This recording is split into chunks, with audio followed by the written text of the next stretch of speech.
한국이 없으면 미국도 위험하다.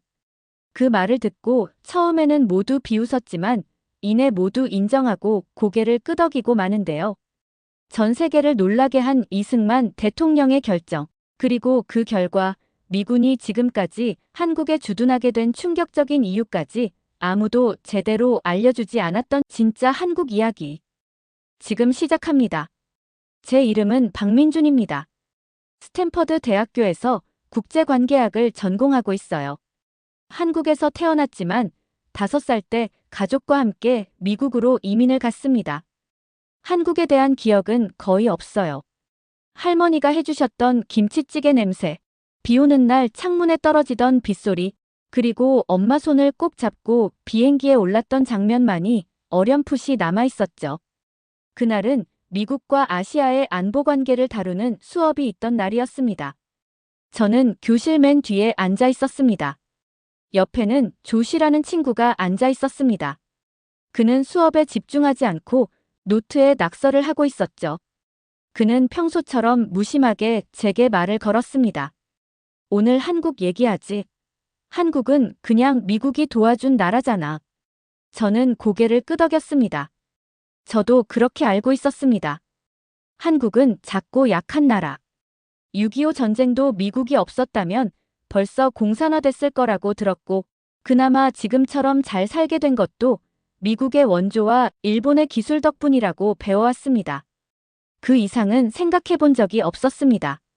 그때 교수님이 교실 문을 열고 들어오셨습니다. 흰 머리에 내려가는 안경, 시몬스 교수님이셨습니다. 좋은 아침입니다. 오늘은 한국의 외교 전략에 대해 이야기하겠습니다. 한참 다른 나라 얘기나 하겠지 싶었는데 그 순간 교수님의 첫마디가 저를 멈칫하게 만들었습니다. 한국은 약한 나라였지만 약자답게 살지 않았습니다. 오늘은 여러분이 알고 있다고 생각하는 한국이 아니라 여러분이 잘 모르는 진짜 한국 이야기를 해보겠습니다. 교수님은 프로젝터를 켜며 말씀하셨습니다. 스크린엔 오래된 흑백 사진이 떴습니다. 정장을 입은 동양 남자가 단단한 눈빛으로 카메라를 응시하고 있었습니다. 이분은 이승만 대통령입니다. 대한민국의 초대 대통령이었죠. 그리고 이분의 결정이 미국을 포함한 전 세계를 충격에 빠뜨렸습니다. 한국 대통령이 미국을 놀라게 했다고? 잠깐, 잘못 들은 거 아닌가? 한국은 전쟁 때 미국이 도와줘서 간신히 살아남은 거 아니었나? 제가 의자에 바짝 몸을 기울이고 있는데 시몬스 교수님이 다음 슬라이드를 클릭하셨어요. 화면엔 낡은 군복을 입은 군인들이 보이고 있었는데 피곤해 보이면서도 눈빛만큼은 단단했어요. 미군도 있었고 한국군도 있었어요. 같이 서 있었지만 표정 속엔 보이지 않는 긴장이 흐르고 있었어요. 1953년이었습니다. 교수님이 조용히 말씀을 이어가셨어요. 한국 전쟁이 벌어진 지 벌써 3년째였습니다. 도시는 폐허가 되었고 가족들은 국경선 하나로 뿔뿔이 흩어졌습니다. 수백만 명이 목숨을 잃었어요. 교실이 조용해졌어요. 교수님이 계속 말씀하셨어요. 미국은 지쳐 있었습니다. 미군들은 집에 돌아가고 싶어 했고 아이젠하워 대통령도 빨리 전쟁을 끝내고 싶어 했죠. 그래서 북한, 중국과의 휴전 협상을 서둘렀습니다. 그런데 대한민국의 이승만 대통령은 미국의 계획에 동의하지 않았습니다. 그는 한국이 하나로 통일되지 않는 한 전쟁을 끝내고 싶지 않아 했어요. 휴전은 곧 분단의 고착화라고 믿었거든요. 그때 앞줄에 앉아있던 한나가 손을 들고 물었어요. 그럼 이승만 대통령은 뭘 했어요? 미국 말을 안 들었다면? 교수님이 살짝 웃으셨어요. 전 세계가 놀랄만한 일을 했죠. 어느 날 밤 아무도 모르게 이승만 대통령은 2만 명에 달하는 북한 포로들을 몰래 풀어줬습니다. 그 포로들은 전쟁 중에 붙잡힌 사람들이었고 북한으로 돌아가길 원치 않았던 이들이었대요. 미국은 그들을 임시 수용소에 가둬두고 있었는데 어떻게 처리해야 할지 결정이 나지 않고 있었던 거죠. 이승만 대통령은 미국에게 아무 말도 하지 않았어요. 어떤 사전 동의도 받지 않았고 그저 조용히 명령을 내렸습니다. 밤사이 한국군 병사들은 포로 수용소의 문을 열었고 사람들은 어둠 속으로 자유롭게 걸어나갔죠. 그 장면이 머릿속에 떠올랐습니다. 철문이 열리고 수천 명의 포로들이 밤길을 따라 조용히 사라지는 모습. 그 소식을 들은 미군 장교들이 아침에 얼마나 당황했을지 상상도 안 됐습니다. 저도 모르게 중얼거리듯 말했어요. 그렇게까지 위험한 일을 왜 했을까요? 교수님은 조용히 제 눈을 바라보며 말했습니다. 이건 단순한 반항이 아니었어요.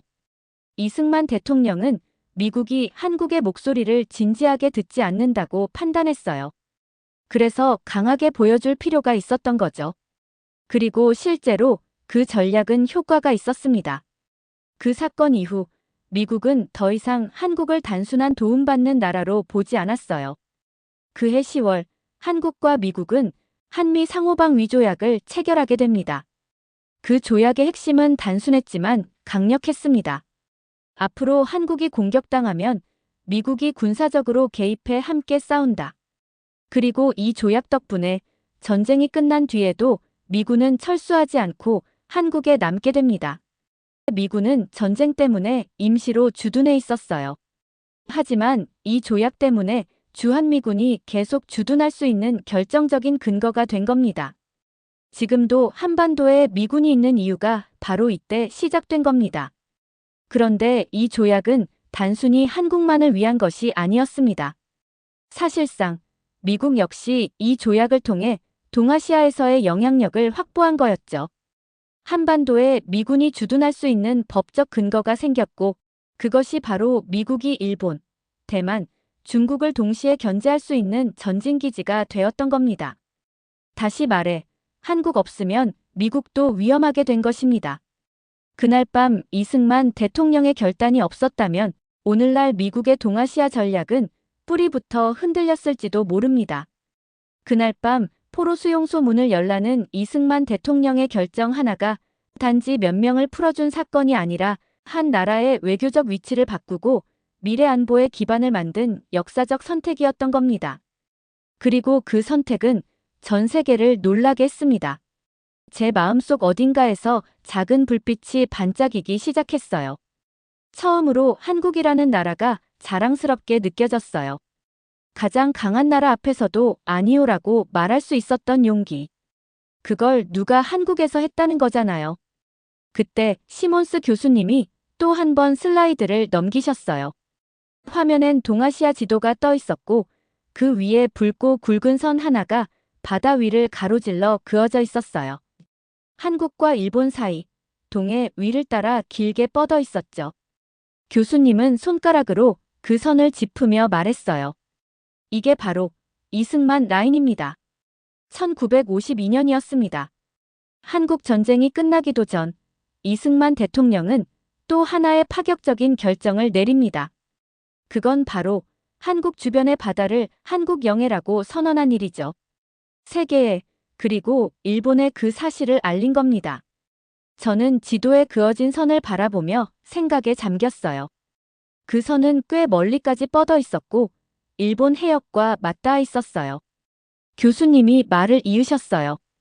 일본은 당연히 반발했습니다. 그 바다는 오랫동안 일본 어민들이 고기잡이를 하던 곳이었거든요.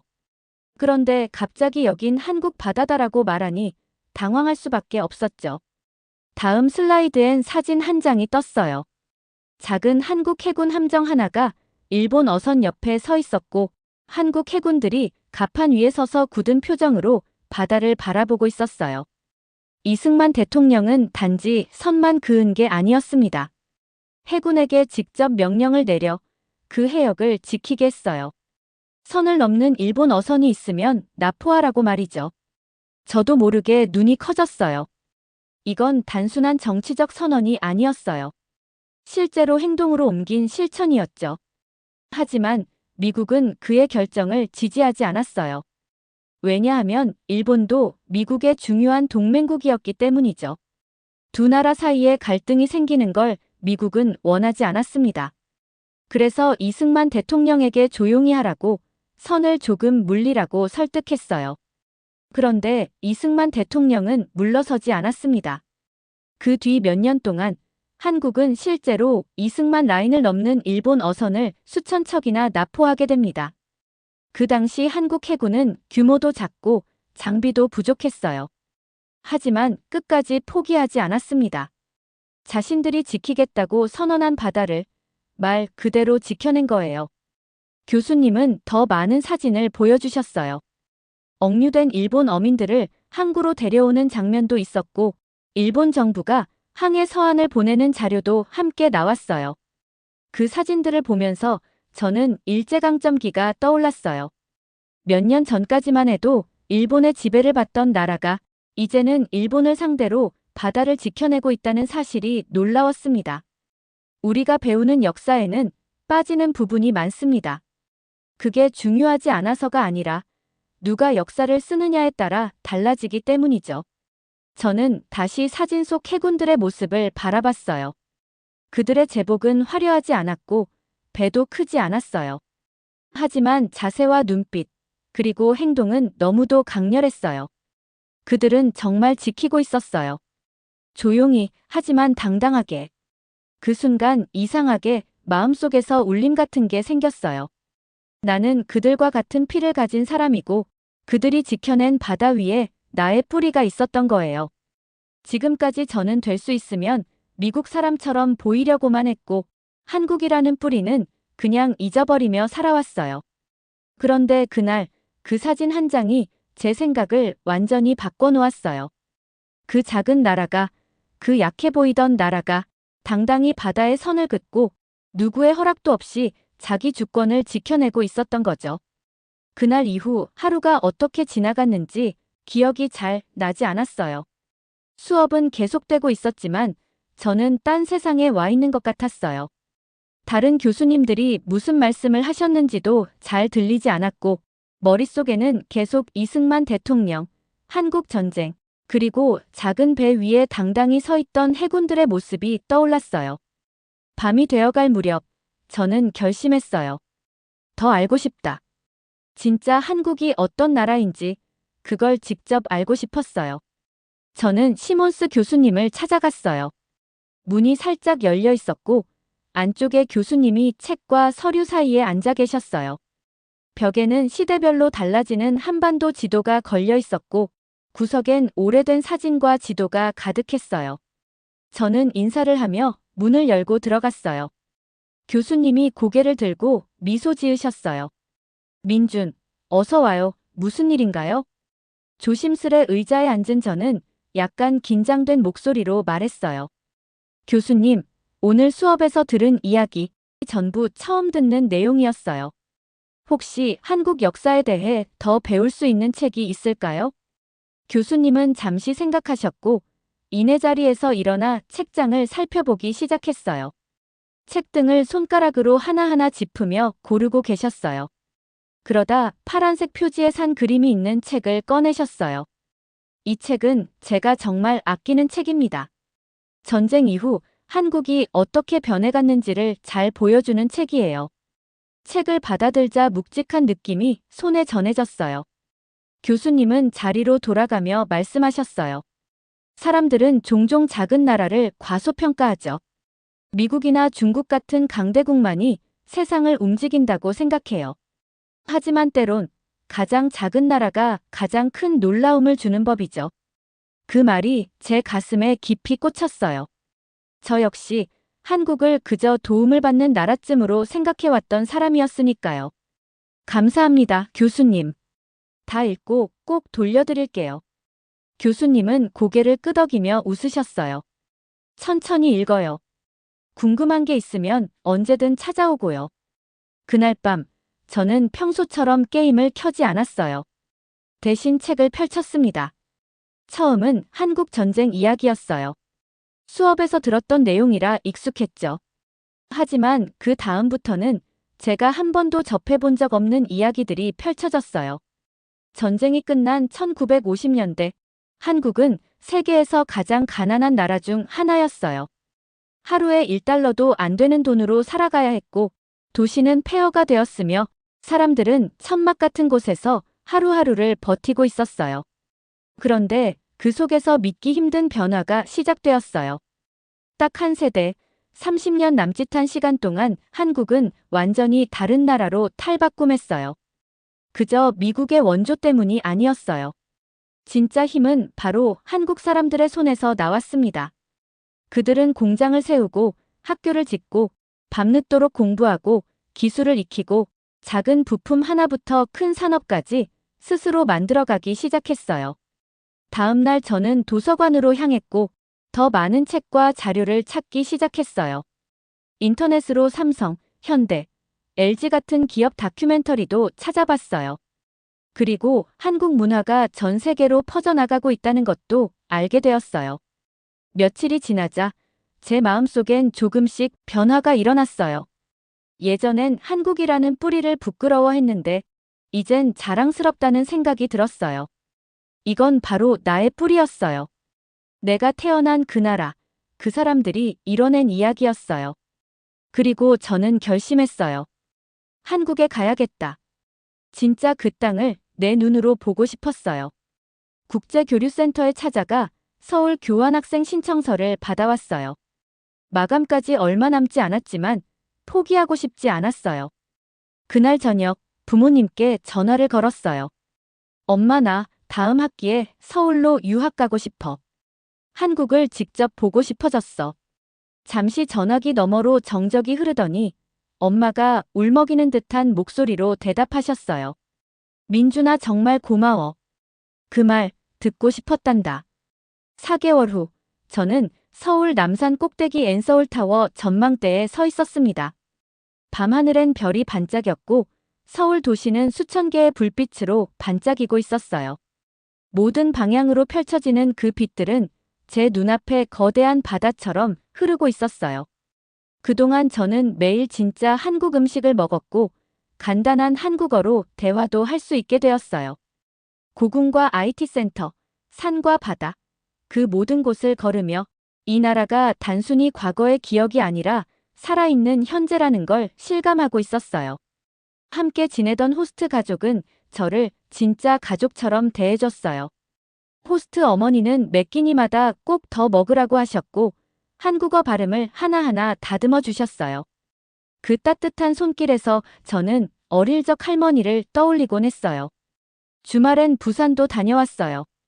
할아버지, 할머니가 살아계실 땐 그곳에 살았다고 들었거든요. 같은 바닷바람을 맞으며 걷고 있을 때 처음으로 과거와 연결되는 느낌이 들었어요. 한국은 더 이상 지도 위의 작은 점이 아니었어요. 살아있고 뛰고 있고 강한 심장을 가진 나라였어요. 무기로 싸우는 게 아니라 끊임없는 노력과 창의력, 그리고 용기로 세상과 싸우는 나라였죠. 그날 서울의 밤하늘을 바라보며 저는 결심했어요. 앞으로 나는 외교관이 되고 싶다. 서로 다른 나라와 나라 사이에 이해와 존중을 연결하는 사람이 되고 싶다고요. 그리고 제가 배운 가장 중요한 진실은 이것이었습니다. 나라의 크기로 그 나라를 판단하지 마라. 누가 뭐라 하든 진짜 힘은 그 나라 사람들의 선택과 정신에서 나오는 것이다. 그렇게 서울에서 한 학기를 보낸 지 어느덧 3년이 지났습니다. 저는 지금 국제외교전공 대학원에 다니고 있어요. 책상 위엔 한국의 역사, 정치, 문화에 관한 책들이 늘 쌓여 있고 방벽엔 그때 찍은 사진들이 걸려 있습니다.